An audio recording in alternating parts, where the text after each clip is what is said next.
Hey everybody, welcome back to The Past is Alive. Thanks as always for tuning in. Today we're doing a special episode regarding one of my favorite shows of all time, Macgyver. The most you remember Macgyver from the 80s. The show originally aired in 1985 and ran until 1992, so it had a nice long run, 7 years, and had plenty of episodes, as you can see here. 139 episodes, and they also made two made-for-TV movies that originally aired in 94, so 2 years after the show ended.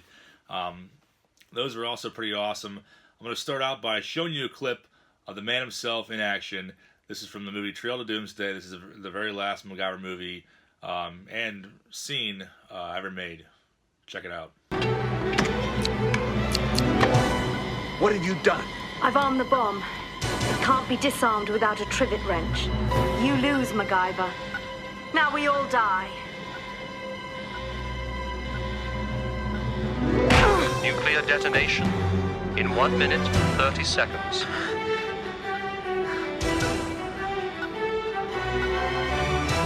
Nuclear systems operating beyond design limits.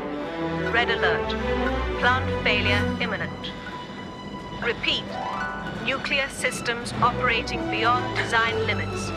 Red alert. Plant failure imminent. Nuclear detonation in 1 minute.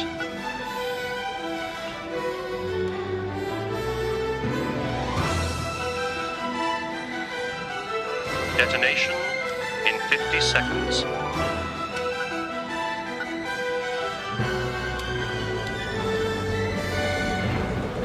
Detonation in 40 seconds. Uranium separators destroyed. Nuclear facility is inoperative. Detonation in 30 seconds. Detonation in 25 seconds. Detonation in 20 seconds. Detonation in 15 seconds. Detonation in 10 seconds. 9, 8, 7, 6, 5, 4, 3, 2. Nuclear detonation averted. Nuclear device disarmed.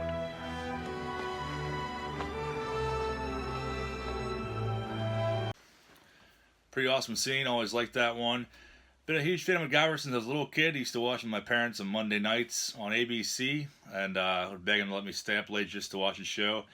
And the key thing about Macgyver, some of you that aren't aware, Macgyver is very, very resourceful, obviously, as you can tell from that clip. But the most prominent thing about him was that he did not use weapons. He didn't use guns, anything else. He used his brain, and that's it. So his brain was the ultimate weapon.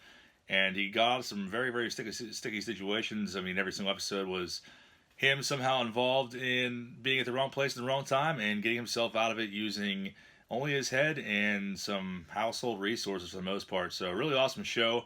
Love the original one with Richard Dean Anderson. To me, that is the only Macgyver that there is. I do not care for the new reboot. I caught a few minutes of it one time. I thought it was terrible.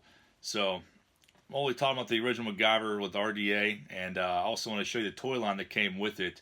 A lot of people don't know that they did make Macgyver toys, and they're pretty valuable and hard to come by. So let's check those out right now. So starting out talking about the toys, they didn't make a lot of actual figures for Macgyver. Mostly novelty toys, like the ones you're seeing in front of you here. These were all made in America by a company called Ja Rule, based out of Jacksonville, Florida. I'm sure some of you guys have heard me talk about Ja Rule before for the real Ghostbusters and whatnot. They made a decent amount of things for different toy lines and shows and whatnot. I always loved these. You know, back in the day, you get these for $1 somewhere. Now, you know, something like this, flashlight on the card, you're going to pay $50 for it. Sometimes more, depends on what it is, how rare it is. But yeah, these are just generic kids' toys for the most part. They slapped the Macgyver sticker on there, but I still really like the card art regardless. I think it's really cool. Very, very retro. We got a picture of a young Macgyver there from season 1. As you can see, they're 1985. And then the backs are all blank. So nothing at all on the back whatsoever. But Ja Rule made a decent amount of novelty toys, as you can see here. If you guys watch my Christmas present video, you'll see that I received a lot of these for Christmas. So there's a bike figure there, and then we have the knife set, which is pretty cool. You got a wallet in there, a Macgyver ID tag, and a Swiss Army knife as well, so it's pretty sweet. And then a camping set as well. I actually had this before Christmas. This is pretty nice too, because it's unpunched, which is hard to find. And then we also have another camping set, which is like a different variant, a yellow variant. So kind of like how you have baseball cards, like parallel baseball cards, sports cards. Kind of the same thing in the toy world. You definitely have some different variants, parallels, if you will, that do exist, and some are worth a decent amount of money too. We have a walkie-talkie set there. Then we have pictures from the show. Most of them are the same. There's a vehicle set back here. And then this is the most oddball one. This is actually made by, I want to say, a South American company. A Macgyver, like AK-47, which is completely crazy because Macgyver never used guns, ever. He was completely opposed to them. But for some reason, this company decided to make a machine gun. So, very, very odd. And it's pretty crazy. But these are the toys for the most part. Not too much to say about them. You know, they pretty much speak for themselves. But this is my collection so far. There's a couple more I need to pick up. But the majority of these are very rare. Very rare. So I have them all kept in plastic bags to prevent them from getting dust on them and whatnot, and just wear and tear overall. The most recent pickup I had that I showed in a video a little while back was this Macgyver pinball game, which is pretty awesome. And this is from Argentina.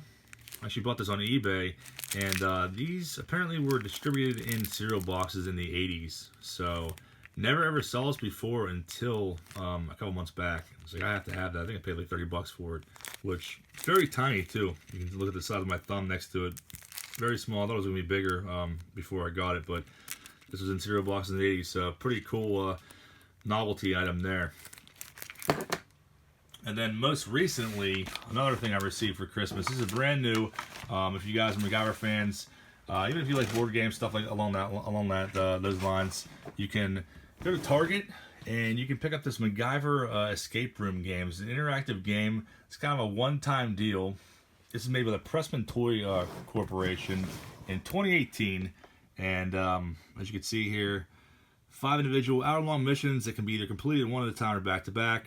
Use the interactive website to keep in contact with the operative at the Phoenix Foundation. So I have yet to play this, but I'm looking forward to it. Like I said, it's a one-and-done thing, but it's like $15-20 at Target. They might even have it at some other places too. I'm not sure if Walmart has it or anywhere like that, but probably can get it at your local comic shop if you stop by. 1 to 4 players, 12 and up, and each mission takes approximately 1 hour.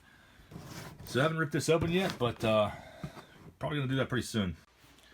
So that's it for this episode. Hope you guys enjoyed it, and I hope it brought back some memories for you. There's not a whole lot to talk about with Macgyver. You just kind of got to watch the show. The show definitely makes you smarter. I'm convinced that it does. Anytime I've been in sticky situations, I've always thought to myself, what will Macgyver do, and how to get out of this mess. Even when I'm in like elevators and stuff like that nowadays, I'm like looking around like, if this thing breaks down, do I know how to get out of here? Like, yeah, I do, because I've seen on Macgyver how I get out of here. Will it actually work in real life? I guess I'll have to wait and find out. But for any of you guys that are interested in watching the show, or even picking it up to watch yourself on DVD, you can scoop this box set for about $50 nowadays. I want to say I got mine like 12 years ago, and I paid like $100 some for it. Now you can get it for $50, sometimes even cheaper. And this has all the episodes and the 2 made-for-TV movies, which you can't find anywhere else. So if you're interested, check it out. For any of the newer generation that's never seen the original Macgyver, I definitely recommend that you check it out on YouTube and not watch the reboots. And apparently someone's at my door.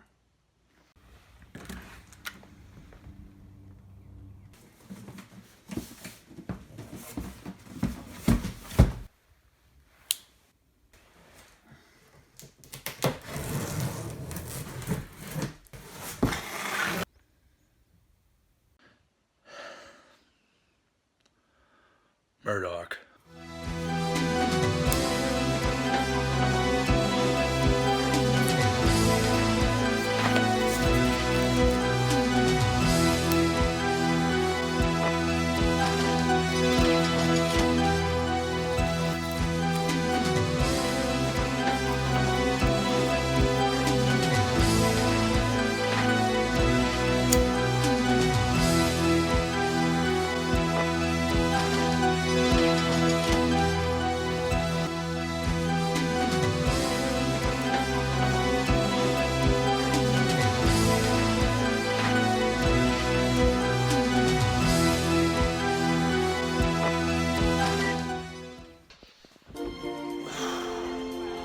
you guys next time.